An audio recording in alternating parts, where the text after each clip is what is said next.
Cheguei! Guia completo da declaração do imposto de renda da pessoa física de 2025.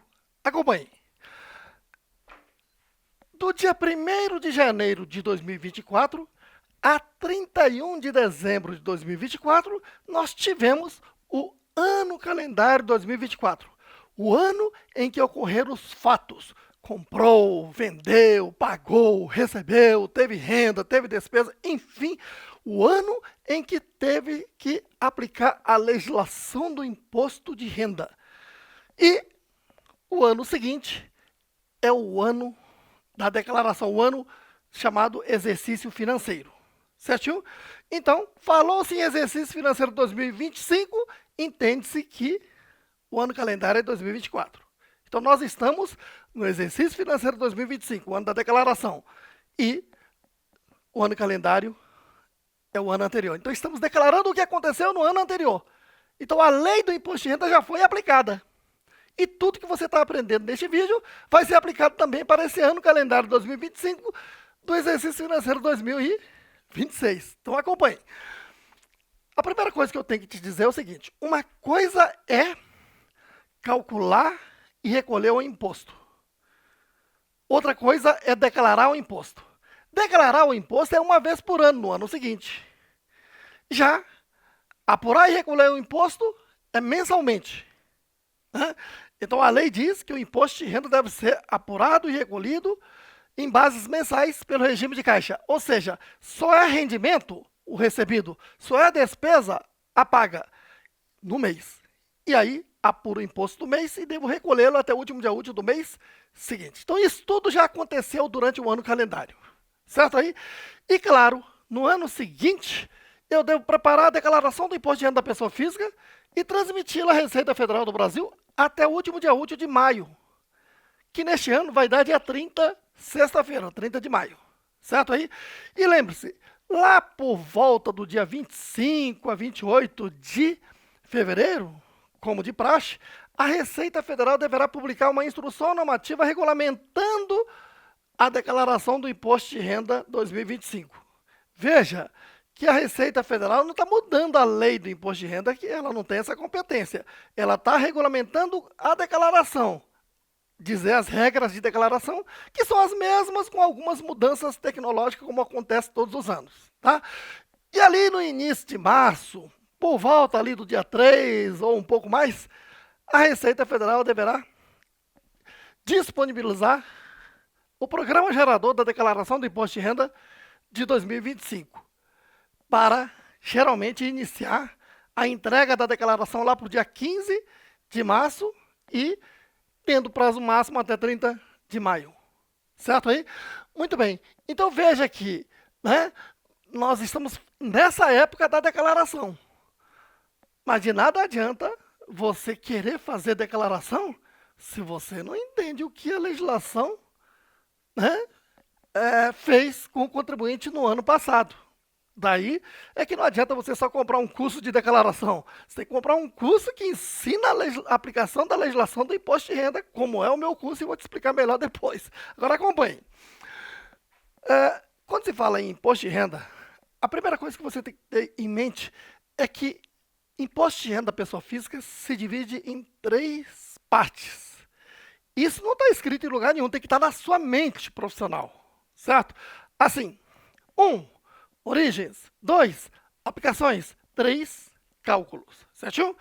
Ou seja, não há aplicação sem origem correspondente aos olhos da Receita Federal. Como assim, Roberto? Se o contribuinte, a pessoa física, fez 20 milhões de aplicações, ele tem que provar à Receita Federal como ele ganhou esse dinheiro, qual a origem.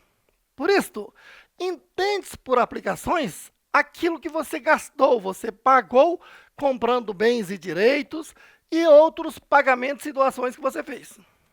Certo? A origem são 2. São rendimentos e dívidas. Rendimento se divide em 4 rendimentos.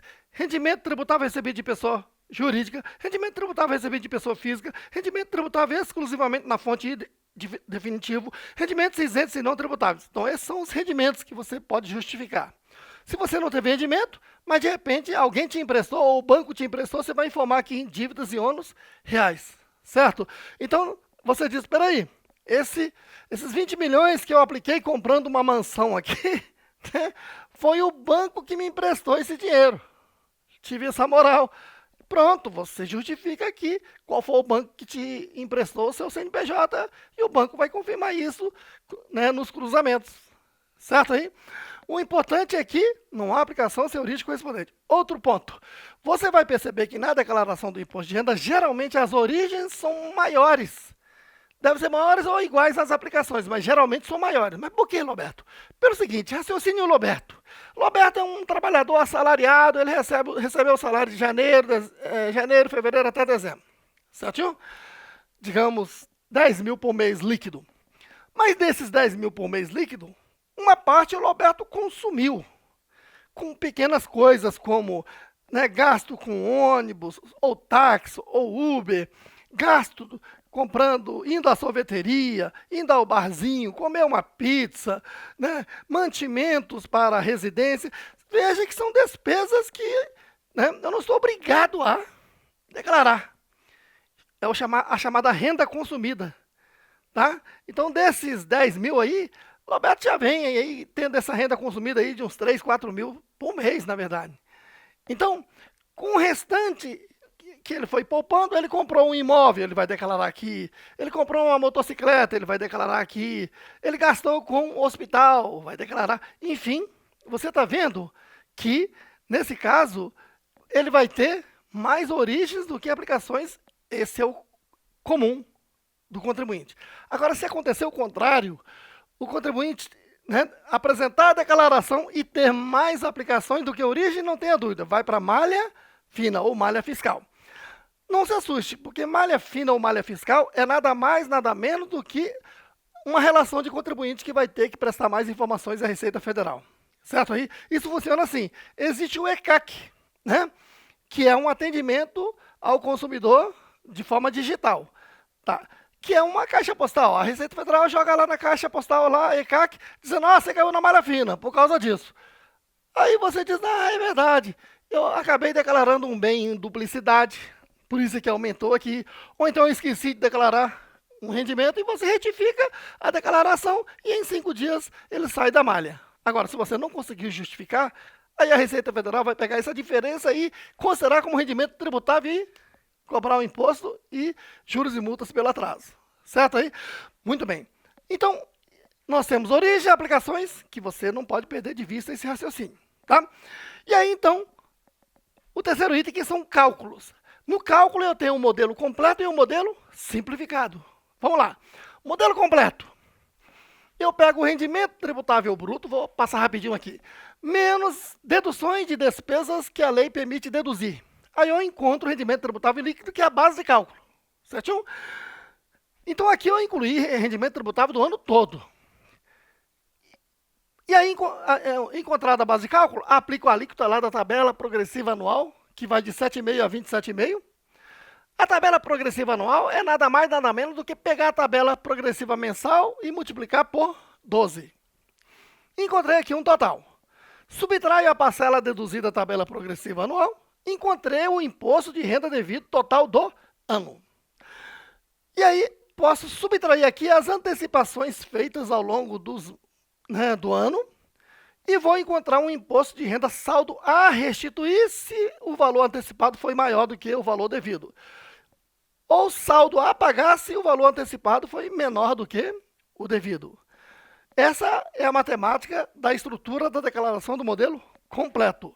O que muda do modelo completo para o modelo simplificado é que, no modelo simplificado, eu substituo essas despesas dedutíveis por um desconto padrão de 20%.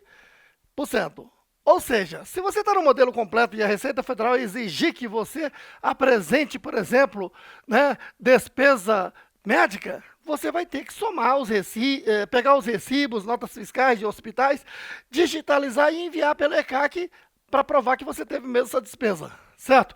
Agora, se você for para o modelo simplificado, você não tem que provar nada disso, Porque essas despesas dedutíveis aqui, todas, são substituídas por um desconto simplificado ou desconto padrão de 20%. Por exemplo, vamos supor que o rendimento tributável bruto deu 100 mil. Certo aí? 20% de 100 mil é 20 mil. Eu posso deduzir esses 20 mil? Até poderia, se não tivesse um limite. O limite máximo é 20%, porém, um limite máximo de 16.754,34. Nesse caso, 20 mil é acima de 16 mil. Então, eu vou pegar 100 mil menos 16.754,34. Eu vou encontrar aqui a base de cálculo para poder calcular o imposto no modelo simplificado. Certo? De forma que a primeira conclusão que você tem que ver é que optar pelo modelo simplificado é interessante desde que o valor que eu vou deduzir aqui, né, esses 20% sejam maiores do que as despesas dedutíveis. Certo? Ou, né, limitado desde que esses 16 mil sejam maiores do que o que eu tenho que comprovar. Certo? Então, por isso, você já vai perceber que o modelo simplificado é para a maioria da população brasileira que tem uma fonte de renda com rendimento razoavelmente baixo, onde os 20%, né, chega a, no máximo, 16.754,34. Agora, as pessoas que têm despesas totais muito maiores do que isso aqui, não tem nem que pensar em modelo simplificado, fica no modelo completo mesmo, e fica à disposição da Receita Federal. Se nos próximos 5 anos eles exigirem que você comprove alguma despesa, você comprova. Certo aí? Bom, aqui então eu apresentei a estrutura da declaração. Agora vamos começar a entrar no campo prático para você começar a entender. Veja, uma coisa importante aqui também. Veja, essas despesas aqui, tá? Todas têm que ser comprovadas, mas matematicamente é pegar a despesa do mês multiplicado por 12. Então, se a pessoa trabalhou 12 meses, é a pensão alimentícia, né, dos 12 meses, dependente dos 12 meses, tá certo? É assim na declaração. Agora vamos para a parte prática, acompanhe. Então, observe, acompanhe. Exemplo, finalizou o mês de janeiro, vamos supor que esse empregado recebe no último dia do mês, então no dia 31 foi feito o contra-cheque. Né? Do salário houve desconto do imposto de renda e pago ao empregado líquido. Para esse empregado, o que foi descontado de imposto pelo patrão e recolhido é só uma antecipação do que será devido lá na declaração em definitivo. Por isso que na declaração ele vai somar o salário de janeiro até dezembro, e declarar aqui na ficha de rendimento tributável recebido de pessoa jurídica, que vai compor aqui rendimento tributável bruto. Eu vou calcular o imposto para chegar ao imposto de renda devido no ano e subtrair aqui antecipações de imposto retido na fonte, o total de retenções do ano aqui, ó. Entendido?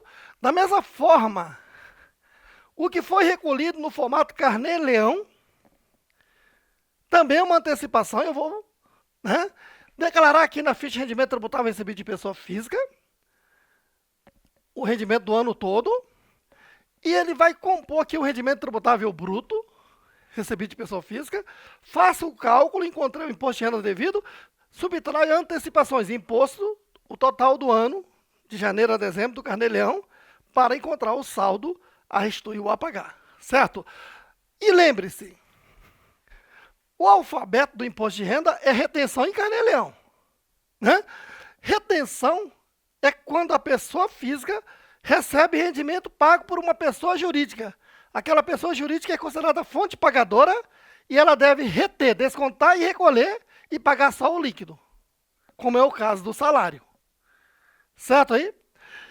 Excepcionalmente, no caso do salário, o patrão pode não ser pessoa física, mas vai ser equiparado à pessoa jurídica. Tipo, empregado doméstico que ganha bem. O seu patrão é pessoa física, mas ele está obrigado a reter e recolher o imposto. Então é retenção também. Outra situação. O profissional autônomo, médico, né? O médico me contratou.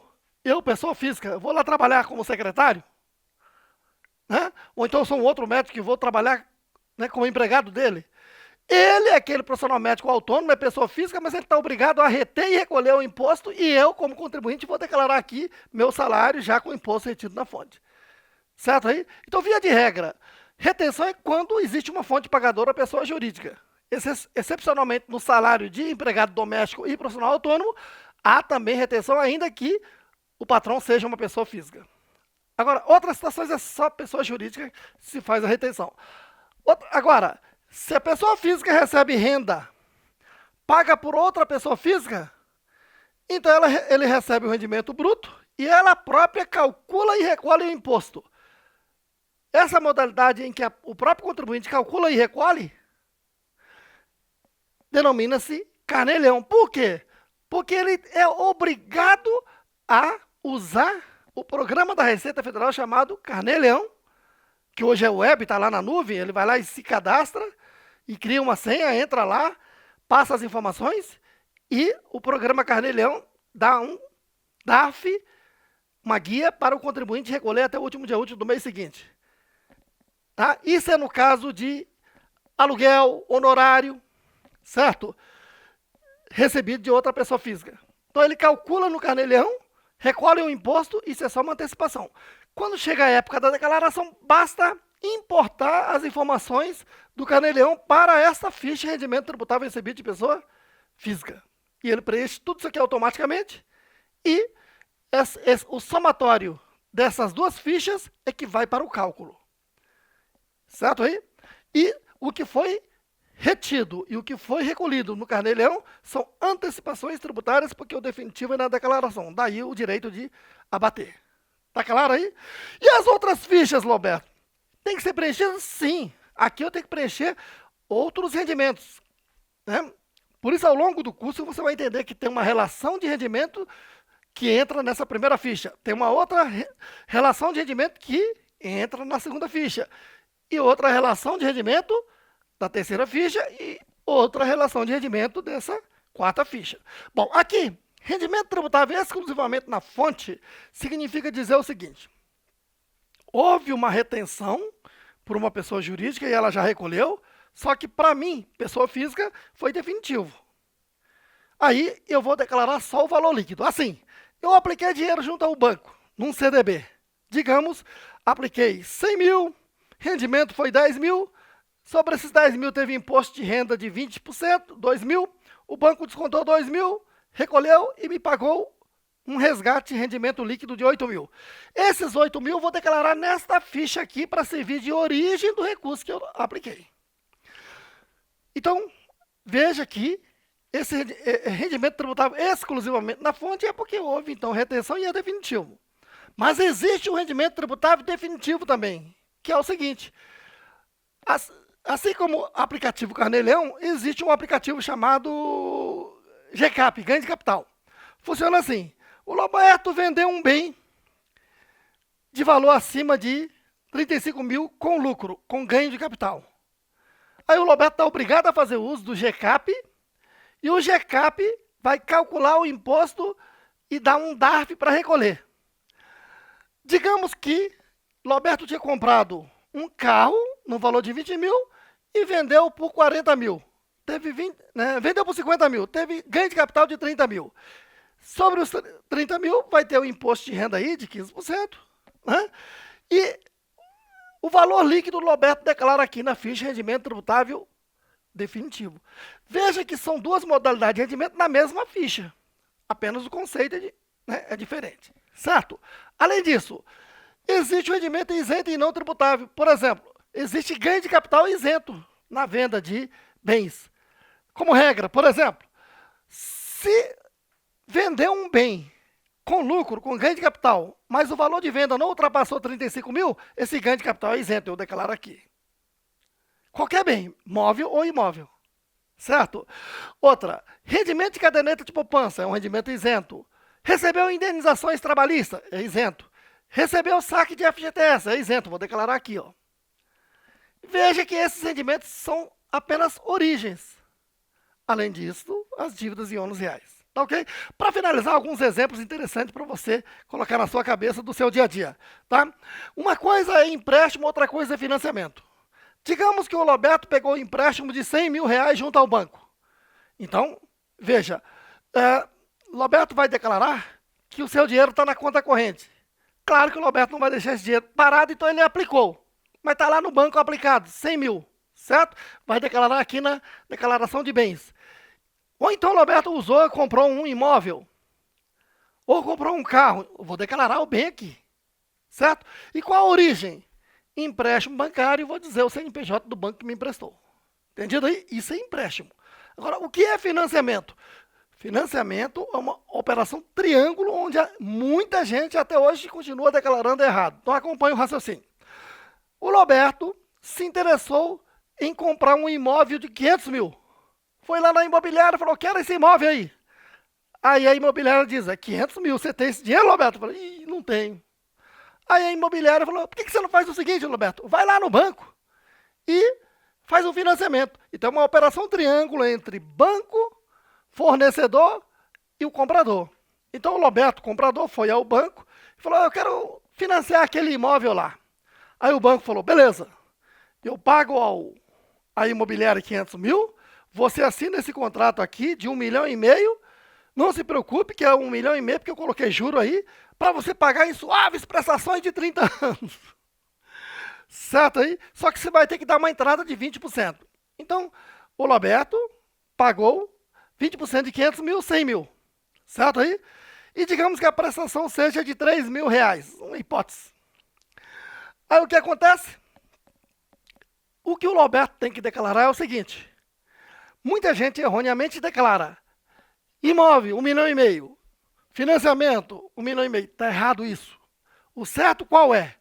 Para o fisco interessa é você provar quanto que você gastou de aplicações para justificar a sua origem. Então o Roberto gastou o quê? Gastou 100 mil do ágio na compra do imóvel, então ele vai descrever imóvel no endereço tal, vai descrever. Gastou 100 mil de ágio e pagou, digamos, 6 prestações de 3 mil, 18 mil. 118 mil é o que o Roberto gastou. E vai ter que provar a Receita Federal a origem. Claro, a origem ele já declarou, foi salário que ele recebeu, né? Ou então teve rendimento tributável recebido de pessoa física, ou outros rendimentos, tá ok? Não dívida. Pronto. Ele declara os 118 mil, origem, salário, por exemplo. Tá bom?